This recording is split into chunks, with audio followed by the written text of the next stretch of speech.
For almost 50 years, it was the biggest stage in the Pacific. I mean, a real cathedral of memories for the people of Hawaii. But the iconic Aloha Stadium, it's coming down. So today, we're going to dive into the story of this beloved landmark, its incredible rise, its slow, rusty decay, and what's hopefully an ambitious rebirth. You know, that's how one longtime fan put it, the feeling of saying goodbye. And that really just gets to the heart of his story, doesn't it? This was never just about concrete and steel.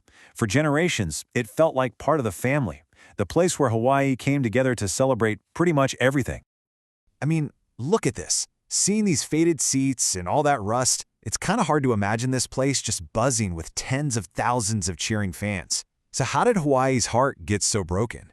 And maybe more importantly, what's next? Let's get into it. Okay, so to really understand the loss, you first have to understand the legend. When Aloha Stadium threw open its gates way back in 1975, it wasn't just a new building. Oh no, it was a complete game changer for the entire state. All of a sudden, Hawaii had a stage big enough for the world's biggest acts, the biggest sporting events, a capacity of 50,000. That was more than double the size of the old Honolulu Stadium.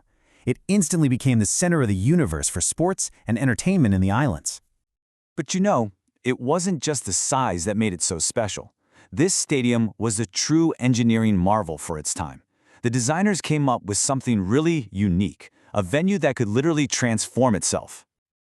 Okay, so here's the secret sauce. Check this out. 4 gigantic sections of seats, each weighing 3.5 million pounds, could actually glide on a cushion of air to change the stadium's entire shape. So it could go from that classic oval, perfect for football, to a diamond shape for baseball. This thing wasn't just multi-purpose, it was a shapeshifter. And that incredible flexibility, it led to an absolutely amazing history. I mean, from hosting the NFL Pro Bowl for over 3 decades, to legendary sellout concerts by Michael Jackson, to, of course, that unforgettable, undefeated season in 2007 when the Warriors punched their ticket to the Sugar Bowl right there on that field, the memories are just endless.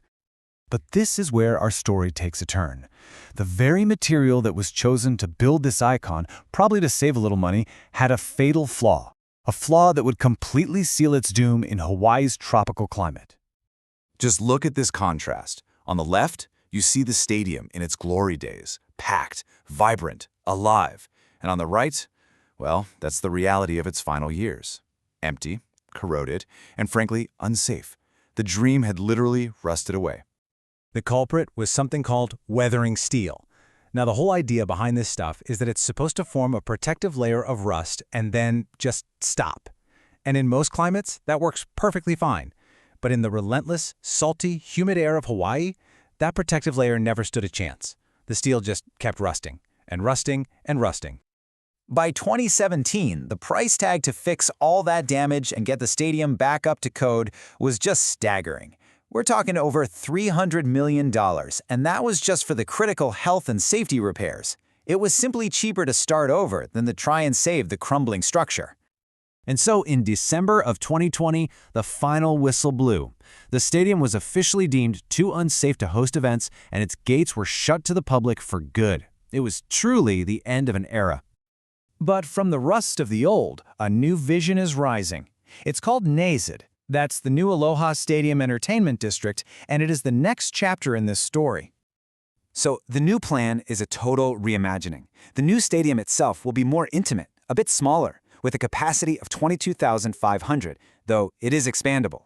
And it's no longer just a stadium. It's going to be the anchor of a massive, integrated district. The timeline they've set out is pretty ambitious.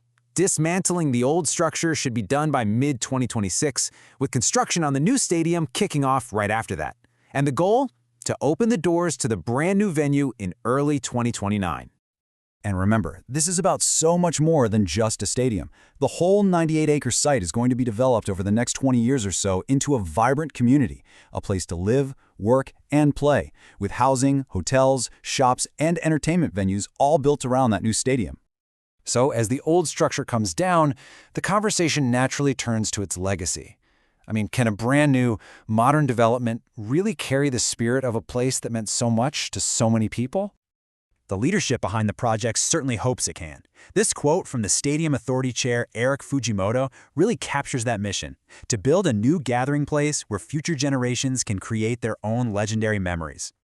And that kind of leaves us with the big question, doesn't it? The original stadium, sure, it was flawed, but it had a soul that was forged over nearly 50 years of shared experiences. As Hawaii builds for the future, the real challenge will be to create not just a modern venue, but a new heart for the community. And only time will tell if it can truly recapture that same Aloha spirit.